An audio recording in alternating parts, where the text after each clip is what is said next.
श्री गौरी नंदनाय नमः। जय जय महाराष्ट्र माझा। यह देश, यह राज्य महाराष्ट्र है। इसलिए पहले राज्य को शुद्ध करने के लिए उसको प्रणाम करना पड़ता है। इस राज्य और महाराष्ट्र देश को प्रणाम करता हूँ। तुरंत उसके बाद यहाँ के यहाँ के धर्म विट्ठल जी महाराज हैं। विट्ठल रुक्मिणीभ्याम नमः, रुक्मिणी विट्ठलाभ्याम नमः। ये विट्ठल जी का अवतार ईंट से हुआ है। ईंट और पत्थर के बने हुए हैं। इसके और पहले का कोई अवतार दिखता नहीं, इसीलिए इनको विट्ठल भगवान कहते हैं। ये महाराष्ट्र के प्रधान ईश हैं और इन्हीं की कृपा से यहाँ श्री रामचंद्र जी का आगमन हुआ। श्री रामचंद्र जी ने कहा यहाँ के राजा से, पिता दीन मोहि कानन राजू, जहाँ सब भांति मोर बड़ काजू। रामचंद्र जी ने कहा। कौन रामचंद्र जी? अभिनव करता रामचंद्र जी। वो रामचंद्र जी तेता वाले जो हैं वो हम लोगों को दिखेंगे नहीं। क्यों? वो बिनु पग चलई, सुनई बिनु काना, बिनु कर कर्म करई विधि नाना। वो राम तेता जी वाले राम नहीं, अभिनव करने वाले। सारे यहाँ अभिनव करने वाले दिखेंगे, परंतु यह लीला किसकी है? विश्वनाथ भगवान कहते हैं। क्या कहते हैं? बोले बिहसी महेश तब, ज्ञानी मूढ़न कोई, जेहि क्षण रघुपति जस करें, तेहि सन तैसन होई। वही रघुपति करने वाले हैं। और अब जो कथा चल रही हनुमान जी की, वो भी ये कलयुग के हनुमान जी हैं। वो राम त्रेता युग वाले हनुमान जी नहीं हैं। जिसके हृदय में सदा श्री रामचंद्र जी विराजमान रहते, वो तो हनुमान जी, उनकी महिमा अपरंपार है। उनसे हम लोगों को मिलन नहीं हो सकता, परंतु वो ज्ञान देते हैं। मूर्तियों के रूप में इस समय हैं और मूर्ति के सामने जाते ही वो कहते हैं,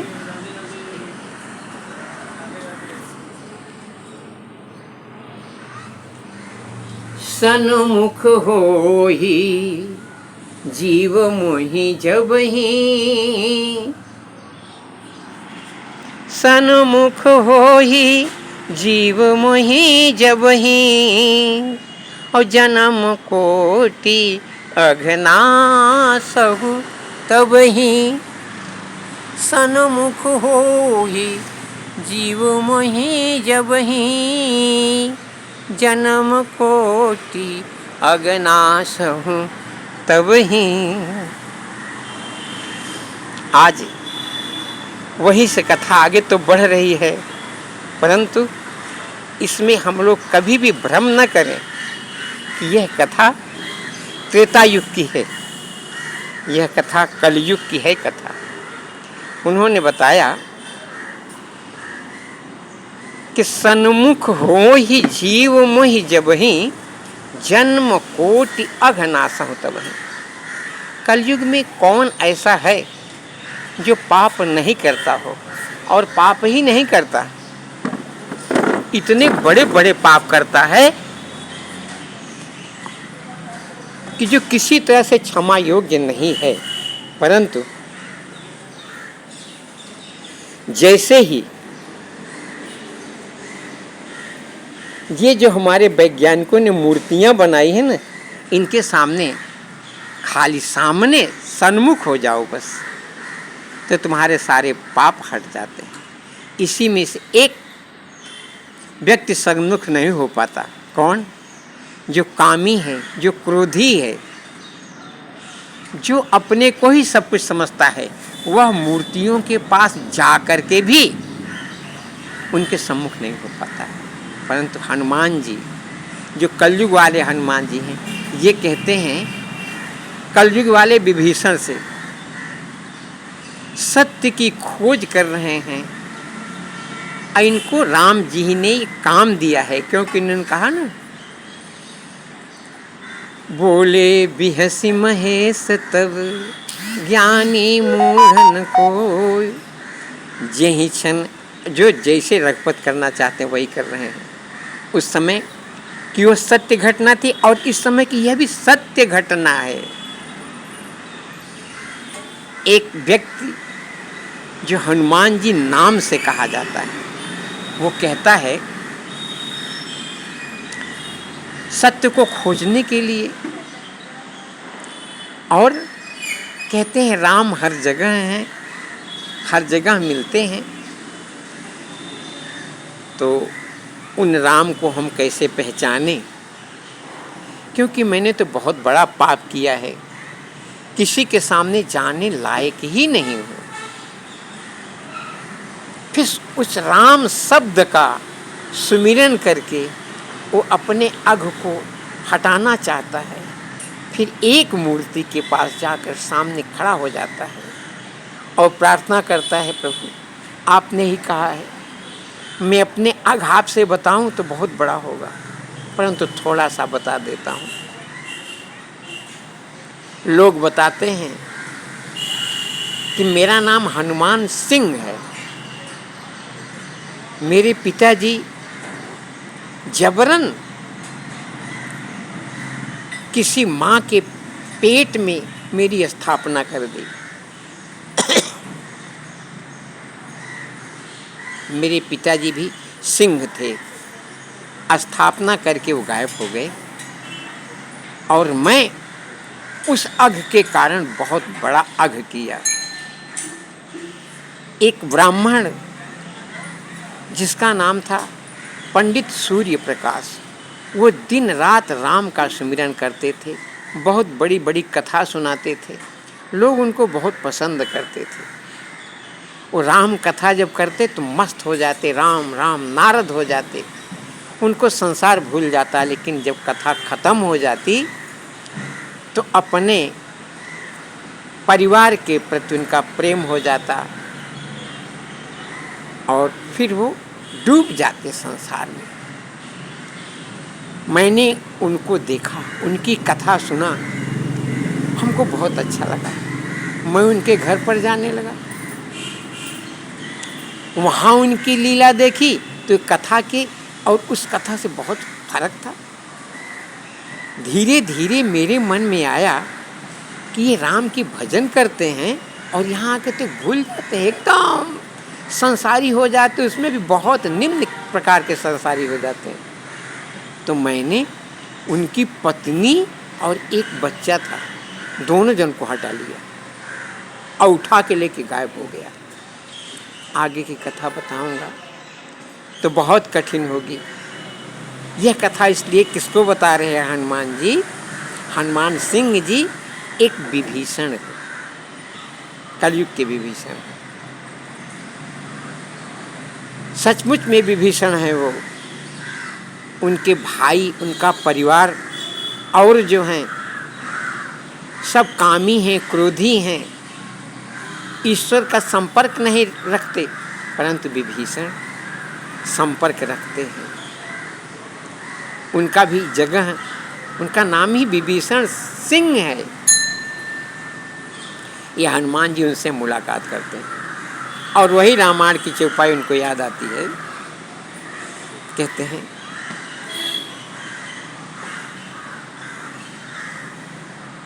गयऊ दसानन मंदिर माही, अति विचित्र कही जात सुनाही।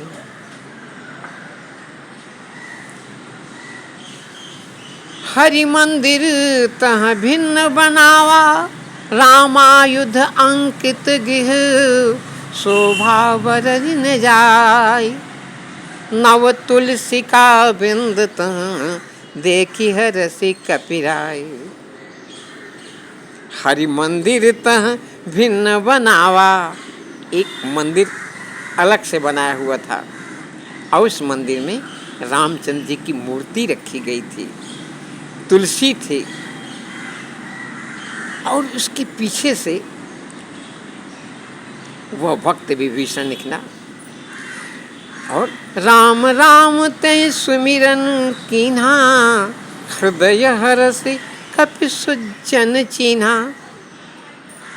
एहि सन हठ करिहउँ पहिचानी, साधु ते होई न कारज हानि। इनसे संपर्क करूंगा, ये साधु हैं, मेरा जीवन सुधर जाएगा।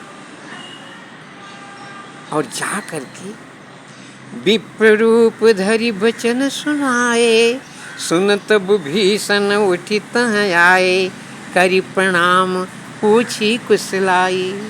विप्र कहु निज कथा बुझाई, कि तुम हरिदासन मह कोई, मोरे हृदय प्रीति अति होई। कि तुम राम दीन अनुरागी, आयो मोहि करन बड़ भागी।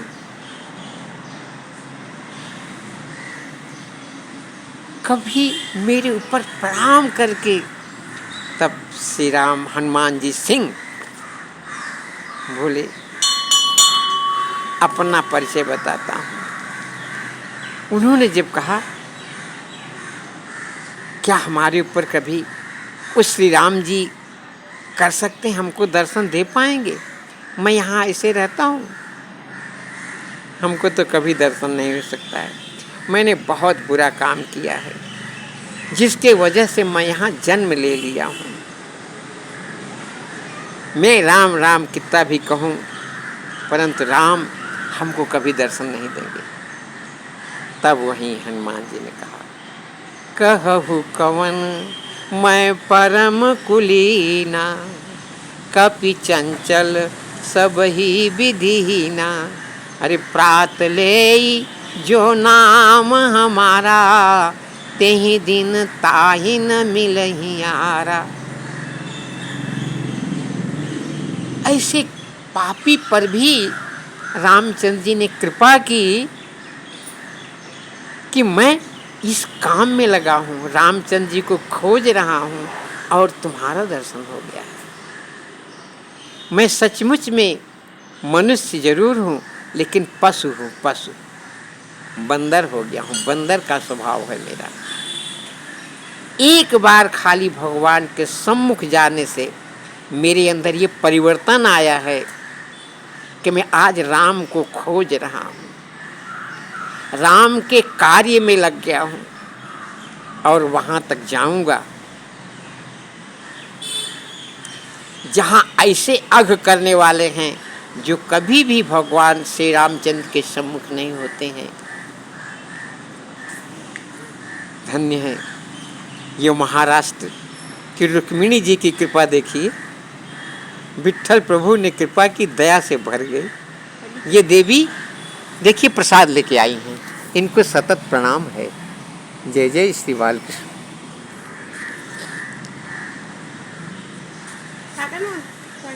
ये कृपा करने वाली महामाया है। श्री रामचंद्र जी ने कहा था, हमको तब तक कोई नहीं जान सकता, जैसे हमको तब तक कोई नहीं जान सकता जब तक मेरी महामाया को नहीं जानेगा, क्योंकि मैं कुछ करता नहीं, अपनी महामाया के माध्यम से कार्य कराता हूँ।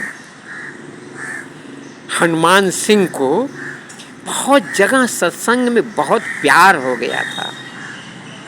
आज उनकी परिस्थिति ऐसी है, वो दिखते नहीं हैं, परंतु आ करके कभी अपना उपदेश संतों को देते रहते हैं। कहते हैं डरो मत, अगर तुम लगे रहोगे रामचंद्र जी की खोज करने में तो अवश्य मिलेंगे। परंतु एक कृपा और उसके पहले होगी। मैंने कहा, जनक सुता जग जननी जानकी, अतिशय प्रिय करुणा निधान की। ताके युग पद कमल मनावो, तो जासु कृपा निर्मल मति पावो। पुनि मन बचन कर्म रघुनायक, चरण कमल बंदों सब लायक। राजीव नयन धरे धनुषायक, भगत विपति भंजन सुखदायक। हनुमान सिंह जी, जब तक जानकी जी के दोनों पैरों को मनाना पड़ता है, उनके दो पैर कौन है, एक तो भौतिक संसार का काम करने के लिए और दूसरा आध्यात्मिक, दोनों पैरों को मनाओगे तब बुद्धि निर्मल हो जाएगी। जब बुद्धि निर्मल हो जाएगी तब मन से, वाणी से, कर्म से रामचंद्र जी का अनुराग जब करोगे तब वो धनुष बाण लेकर के आ जाएंगे और सारे तुम्हारे दुखों को हटा देंगे और तब श्री रामचंद्र जी मिल जाएंगे। यह कथा श्री राम ये भक्तों का आनंद देखिए। ये श्रीमान जी के भेष आप देखिए कहाँ हैं, कौन है, परंतु कलयुग में वही राम, वही लक्ष्मण, वही शत्रुघ्न, वही भरत और वही हनुमान जी हैं, परंतु सब अपना अपना रूप बदले हुए हैं। हमारे जन चक्षुओं से नहीं दिखते हैं, मन की आंखों से देखो तो जरूर मन की आंखों से दिखते हैं। वाह, हरि विठ्ठल, हरि विठ्ठल। आपकी कितनी करुणामय कृपा है। जहाँ भी जाओ आपकी कृपा बनी रहती है। सिया राम, सिया राम। संतों के रूप में आप इस रूप में अभी हनुमान जी की रूप में अभी यहाँ बैठे हो, विराजमान हो। सिया राम, सिया राम। सिया राम मैं सब जगह जानो, करो प्रणाम हाथ जोड़ दुबार। ये देखिए महाराष्ट्र राज्य से ये संत प्रकट हो गए। हमने कुछ सोचा, आज मैंने कहा पहले देश को शुद्ध करना चाहिए, तो ये देश महाराष्ट्र है और यह महाराष्ट्र से संबंधी इतना बड़ा रखता है, तभी हम लोग धर्म, पहले देश उसके बाद धर्म। धर्म में विट्ठल जी भगवान हैं, यही एक ऐसे ईश हैं जो पत्थर से और मिट्टी से ही इनका अवतार हुआ, ईंट से ही पैदा हुए हैं। इनका कोई शरीर मनुष्य का जैसे राम और कृष्ण का शरीर था वैसे इनका शरीर नहीं है, परंतु लीला वैसे ही किए हैं जैसे बालकृष्ण जी। आपका इस समय का शुभ नाम बता सकते हैं श्रीमान जी? मेरा नाम शंकर विठ्ठल श्रीगादी, सीताराम के चरणों, कुंडली का वरदार विठ्ठल, श्री ज्ञानदेव तुकाराम, पंडरीनाथ भगवान की जय। जय।